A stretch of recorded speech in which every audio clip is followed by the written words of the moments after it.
नमस्कार, जोहार। मैं प्रेम पंकज आप सभी का एक बार फिर से स्वागत करता हूं मेरे यूट्यूब चैनल अगुआ झारखंड जामताड़ा वाले में। फ्रेंड्स, आप सभी को जेपीएससी पीटी की तैयारी अगर करनी है, जिसमें सिलेबस वाइज आपको सारी चीज़ें देखने हैं, तो मेरे यूट्यूब चैनल को सब्सक्राइब करें। जो भी वीडियो देख रहे हैं उसको लाइक कीजिए, शेयर कीजिए अपने दोस्तों के बीच में, और हो सके तो कमेंट सेक्शन में ज़रूर से ज़रूर सजेशन से लिख के भेजिए दोस्तों, या फिर कोई भी डाउट हो तो उसको लिख के भेजिए। तो चलिए, आज सीएनटी एक्ट में हम लोग अध्याय 11 से शुरू करेंगे और जितना मैक्सिमम हो सकता है उसको कवर करेंगे, क्योंकि इधर जो है क्वेश्चन उतने इम्पोर्टेंट नहीं है। अभी तक जितने क्वेश्चन इम्पोर्टेंट थे वो मैंने सारे बता रखे हैं। यहाँ पर जहाँ जो पॉइंट मुझे बहुत अच्छा लगेगा कि हाँ, ये एग्ज़ाम पॉइंट ऑफ व्यू से बढ़िया है, मैं आपको बता देता हूँ। देखिए दोस्तों, सबसे पहले तो अध्याय 11 में रूढ़ि और संविदा लिखा है, जिसके बारे में ज़्यादा जानकारियाँ इसमें हासिल नहीं करनी है। ठीक है, ये अध्याय आप छोड़ सकते हैं, या फिर ऐसा समझा जाए तो इसमें ज़्यादा इम्पोर्टेंट फैक्ट नहीं है। चलिए आगे हम लोग चलते हैं और अध्याय 12 के बारे में देखते हैं। अध्याय 12 जो है दोस्तों, उसमें रिकॉर्ड ऑफ राइट्स यानी कि अधिकार अभिलेख और लगानों का निर्धारण, ये सबसे इम्पॉर्टेंट है। इसमें 2-3 सेक्शन है, मैं आपको बता दूंगा यहाँ पर, है ना। उसको आप ज़रूर से ज़रूर देखिएगा। रिकॉर्ड ऑफ राइट्स जो है धारा 80 सेक्शन नंबर 80 से शुरू हो रहा है, 80 से शुरू हो रहा है। इसमें देखिए, इसका पहला ही पॉइंट जो है बहुत इम्पोर्टेंट है, इसको आप ज़रूर से ज़रूर ध्यान में रखिएगा कि सर्वेक्षण करने और अधिकार अभिलेख तैयार करने का आदेश देने की शक्ति ये किसको है। किसी भी ज़मीन का आपको सर्वेक्षण करना है और उसमें अधिकार अभिलेख तैयार करना है, ये आदेश कौन देगा, उसकी शक्ति किसके पास है। तो देखिए, इसका आंसर हो गया राज्य सरकार। ठीक है, राज्य सरकार के पास ये शक्ति है। तो किसी राजस्व अधिकारी द्वारा किसी स्थानीय क्षेत्र, संपदा, भूधृति का सर्वेक्षण कराने तथा उसका अधिकार अभिलेख तैयार करने का आदेश दे सकती है। तो याद रखिएगा दोस्तों, अधिकार अभिलेख और सर्वेक्षण कराने का आदेश देने की शक्ति किसके पास है? राज्य सरकार के पास है। ये क्वेश्चन भी आया है, लेकिन इसमें धारा नहीं पूछा गया था, तो आप धारा इसमें याद रखिएगा। धारा नंबर 80 सेक्शन नंबर 80 में ये प्रावधान है। उसके बाद धारा 81 में देखिए क्या है, अभिलिखित की जाने वाली विशिष्टियाँ। तो इसमें क्या लिखना है, देखिए धारा 80 के द्वारा पारित आदेश में काश्तकार का नाम, ठीक है, अधिकार अभिलेख जो होगा, जो आपका रिकॉर्ड्स ऑफ राइट्स होगा, उसमें क्या क्या लिखा हुआ रहेगा। काश्तकार का नाम लिखा रहेगा, उसका वर्ग लिखा रहेगा, भूमि की स्थिति लिखी हुई रहेगी और सीमाएं लिखी रहेगी, भूस्वामी का नाम, भुगते लगान, लगान निर्धारण की प्रक्रिया तथा अन्य शर्तों का विवरण उसमें किया जाएगा, रिकॉर्ड्स ऑफ राइट्स में किया जाएगा। राइट। 82 में कहता है, जल के विषय में सर्वेक्षण करने तथा अधिकार अभिलेख तैयार करने का आदेश जो है वो भी राज्य सरकार देगा। राइट, इसमें यही चीज़ याद रखना है। आगे हम लोग देखेंगे तो 85 में देखिए है, 85 में सेटलमेंट ऑफ परिनिर्धारण, उचित लगान का परिनिर्धारण, सेटलमेंट ऑफ रेंट कितना करेगा।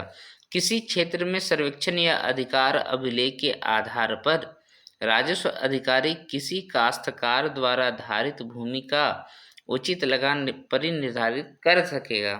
ठीक है, राजस्व अधिकारी, ये हम लोगों ने पहले भी पढ़ रखा है कि लगान के बारे में जो उपबंध है अध्याय में, तो उसमें क्या क्या शर्तें रखी गई है, कौन लगान बढ़ा सकता है, कौन घटा सकता है, ये सब उसमें मैंने बताया था। ठीक है, उपायुक्त और एक राजस्व अधिकारी ही था। तो यहाँ पर राजस्व अधिकारी को रिकॉर्ड्स ऑफ राइट्स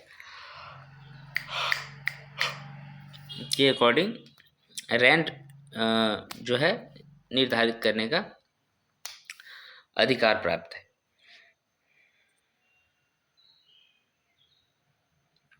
उसके बाद ये उतने इम्पोर्टेंट नहीं है, जो इम्पोर्टेंट पॉइंट्स था मैंने बता दिया है। अगर आपको और ये सारी चीज़ें देखने हैं तो आप बुक से पढ़ सकते हैं या फिर इसका स्क्रीनशॉट लेके पढ़ सकते हैं। यहाँ पर एक धारा और थोड़ा सा देख लीजिए, धारा नंबर 89। इसमें है राजस्व अधिकारी द्वारा पुनर्निरीक्षण, रिवीजन बाय रेवेन्यू ऑफिसर। इसमें क्या दिया है कि राज्य सरकार द्वारा नामित कोई राजस्व अधिकारी अपने आवेदन करने पर या स्वप्रेरणा से अधिकार अभिलेख के प्रारूप में दी गई प्रविष्टि या आदेश के 12 महीने के भीतर उसका पुनर्निरीक्षण कर सकेगा। यानी कि आप राज्य सरकार है, राज्य सरकार ने राजस्व अधिकारी को अधिकार दे दिया कि उसमें पुनर्निरीक्षण करें। उसमें उसके बाद वो जो है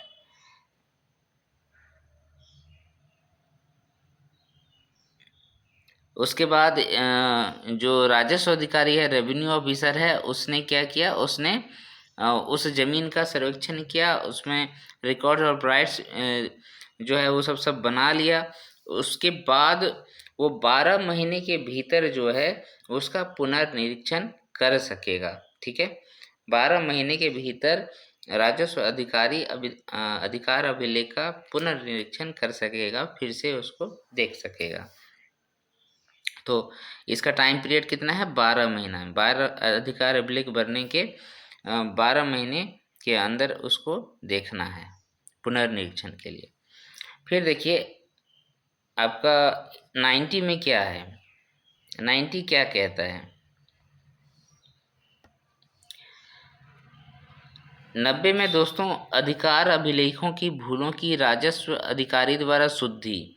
अगर कोई भूल हो गया, ठीक है, उसके प्रकाशन उसने प्रकाशित कर दिया, रिकॉर्ड्स ऑफ राइट्स बता दिया कि ये फलना आदमी है और इन लोगों के हाथों में ये ज़मीन है, ये अब इसके पास दिया जा रहा है।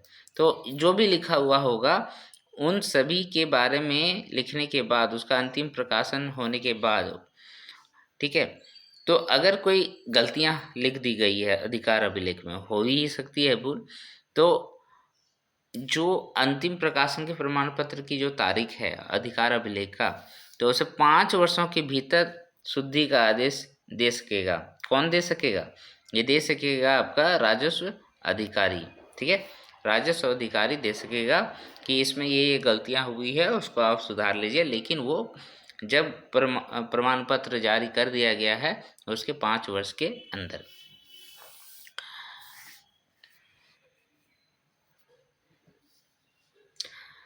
और एक देख लीजिए, अधिकार अभिलेख के आदेश का रोका जाना, कब रोक सकता है। अब जैसे राज्य सरकार ने राजस्व अधिकारी को बता दिया कि आपको यहाँ सर्वेक्षण करके इसके रिकॉर्ड्स ऑफ राइट्स बनाने हैं किसी ज़मीन का, उसने उस ज़मीन के बारे में सारी चीज़ें तैयार कर लिया और फिर अंतिम प्रकाशन हो गया उसका।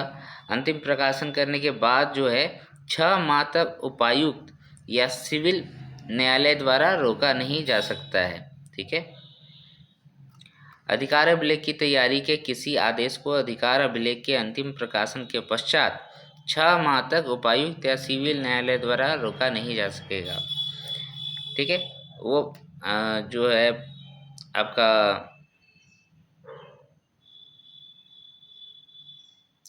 अंतिम प्रकाशन हो गया, उसके बाद 6 महीने तक तो उपायुक्त और सिविल न्यायालय कुछ भी नहीं कर सकता है, ये वो उसमें बोल रहा है।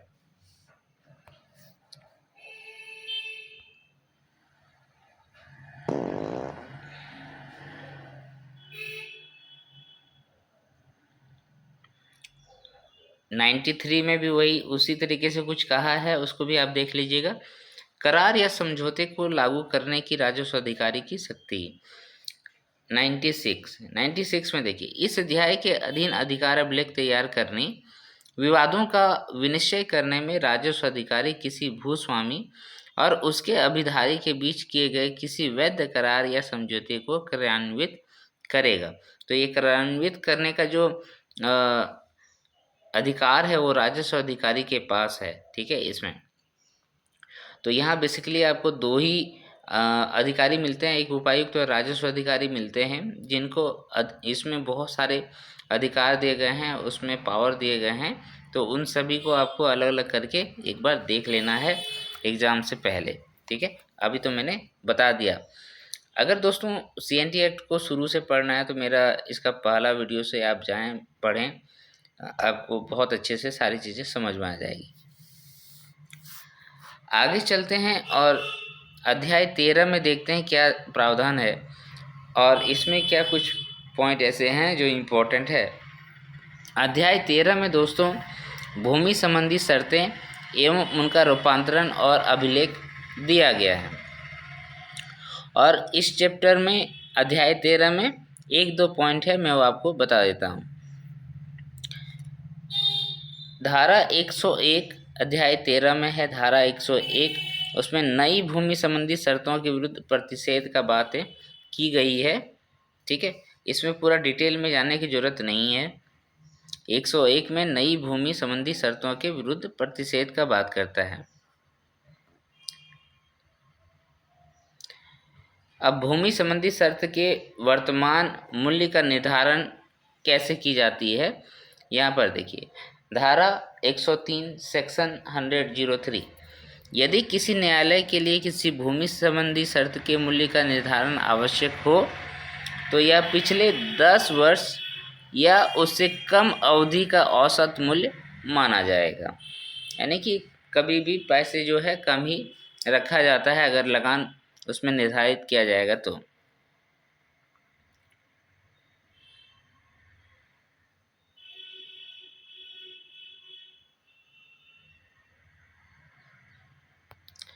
और मुझे यहाँ पर ज़्यादा इम्पोर्टेंट कुछ नहीं लग रहा है, अगर आपको लग रहा होगा तो आप ज़रूर से ज़रूर देख लीजिएगा। धारा अध्याय 13 में बहुत कुछ इसमें नहीं पूछा जाता है। ठीक है, इसको अगर आप जानकारी के हिसाब से देखना चाहते हैं, टाइम है तो इसको देख लीजिएगा। अध्याय 14 देखिए दोस्तों, ये भूस्वामियों की विशेषाधिकार युक्त भूमि का अभिलेख दिया गया है। आपने जो काश्तकार पढ़े थे उसमें ये भी था ना, भूस्वामियों की विशेषाधिकार युक्त भूमि का अभिलेख। तो ये किस में है, अध्याय 14 में है। धारा 118 बहुत इम्पोर्टेंट है, इसको देखिए। इसमें लिखा गया है कि भूस्वामी की विशेषाधिकार युक्त भूमि की परिभाषा क्या है। इस धारा के अंतर्गत निम्न प्रकार की भूमियों को भूस्वामी की विशेषाधिकार युक्त भूमि माना जाएगा। वैसी भूमि जिससे भूस्वामी अपने स्टॉक उपकरण यथा हल, बैल, ट्रैक्टर आदि से या अपने सेवकों द्वारा या भाड़े के मजदूरों द्वारा जोतता हो। ठीक है, यानी कि भूस्वामी जो है अपने सामान से, उसी के पास हल है, अपना बैल है, अपना ट्रैक्टर है, अपना सामान, उसका उपयोग करके किसी आदमी के द्वारा वो अपना काम करवा लिया है, खुद ही जोत लिया, तो ऐसे भूमि को हम लोग उसका विशेषाधिकार युक्त भूमि कहते हैं। दूसरा, जो किसी अभिधारी द्वारा 1 वर्ष से अधिक अवधि के पट्टे पर अथवा 1 वर्ष या उससे कम अवधि के लिखित या मौखिक पट्टे पर धारित हो, वह रूढ़ी द्वारा विशेषाधिकार भूमि माना जाता है। यानी कि किसी भी ऐसे भूमि जो किसी रैयत को दिया गया है लेकिन 1 वर्ष से अधिक अवधि के लिए नहीं दिया गया है, ठीक है, तो ऐसे भूमियों को विशेषाधिकार युक्त भूमि कहते हैं। तीसरा, वैसी भूमि जो रांची, धनबाद जिलों को छोड़कर तथा सिंहभूम जिले के पटमदा, ईचागढ़ तथा चांडिल थानों को छोड़कर छोटा नागपुर प्रमंडल में जिरात के रूप में ज्ञात है, वैसे भूमि को हम लोग क्या कहते हैं, भूस्वामी की विशेषाधिकार युक्त भूमि कहते हैं। ये रांची, धनबाद जिले वाले को और सिंहभूम जिले में कुछ एरिया दिया है उसको छोड़कर कह रहा है। आगे फिर है, जो धनबाद जिले में एवं सिंहभूम जिले के पटमदा, ईचागढ़ और चांडिल थाने में मान के रूप में ज्ञात हो। यहाँ देखिए जिरात के रूप में ज्ञात था, यहाँ मान के रूप में आपको ज्ञात है कह रहा है। वैसे भूमियों को विशेषाधिकार युक्त भूमि कहते हैं। आगे देखिए क्या दिया हुआ है,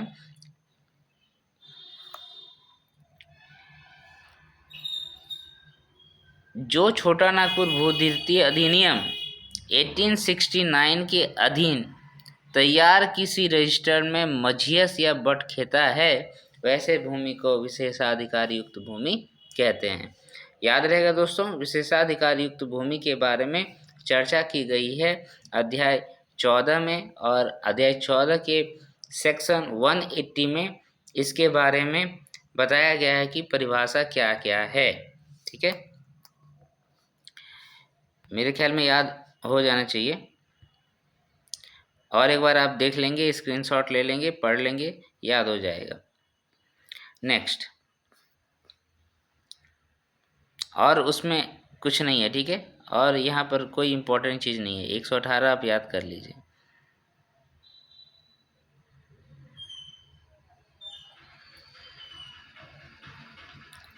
आज हम लोग और एक देख लेते हैं थोड़ा सा, अध्याय 15। अध्याय 15 में अधिकार अभिलेख तथा खुटकट्टी अधिकार वाले रैयत, ग्राम मुखिया तथा अभिधारियों के अन्य वर्गों की बाधाएं दिया हुआ है, बाध्यताएं दिया हुआ है। ओके, तो 127 धारा नंबर 127 में क्या दिया है, राज्य सरकार के आदेश से राजस्व अधिकारी द्वारा किसी स्थानीय क्षेत्र में खुटकट्टी अधिकार प्राप्त रैयत, ग्राम मुखिया, अभिधारियों के किसी वर्ग के अधिकार या बाध्यताओं का एक अभिलेख तैयार किया जाएगा, ये कह रहा है। ठीक है, ये पहले भी जो कहा जा रहा था इसी के बारे में बातें की जा रही थी। राज्य सरकार का आदेश है, राजस्व अधिकारी जो है वहाँ पर जाएगा स्थानीय क्षेत्र में, और खुटकट्टी अधिकार प्राप्त रैयत, ग्राम मुखिया, अभिधारियों के किसी वर्ग के अधिकारों या बाध्यताओं का एक अभिलेख तैयार करेगा कि वो क्या है। नहीं तो राज्य सरकार को पता कैसे चलेगा।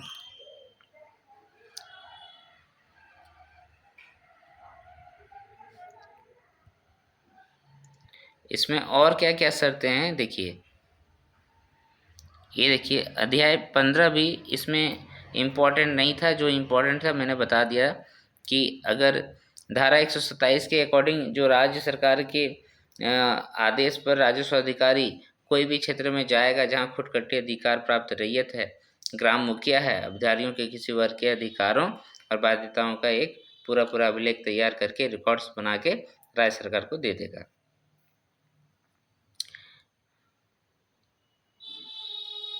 देखिए ये जो न्यायिक प्रक्रिया है ना, इसके बारे में अध्याय 16 में लिखा गया है, उपायुक्त द्वारा संज्ञेय विषयों की न्यायिक प्रक्रिया। इसको हम लोग दोस्तों नेक्स्ट वीडियो में देखेंगे और बहुत अच्छे से देखेंगे। यहाँ से भी क्वेश्चन पूछा गया है तो मैं पॉइंट आउट करके आपको वो पॉइंट्स बता दूंगा। ठीक है, तो बने रहिए मेरे वीडियो और YouTube चैनल अबुआ झारखंड जामताड़ा वाले में। दोस्तों आप सभी को जेपीएससी के किसी भी एग्ज़ाम और जेएसएससी द्वारा लिया गया एग्ज़ाम्स की तैयारी करना है, उसमें झारखंड के जो क्वेश्चंस हैं वो बहुत इंपॉर्टेंट है, सबसे ज़्यादा वेटेज इसी को है। तो झारखंड नॉलेज आपको लेना है तो मेरे चैनल के साथ जुड़े रहिए, फ्री ऑफ कॉस्ट है। मिलते हैं नेक्स्ट वीडियो में, तब तक के लिए धन्यवाद। जोहार, जय झारखंड, जय हिंद।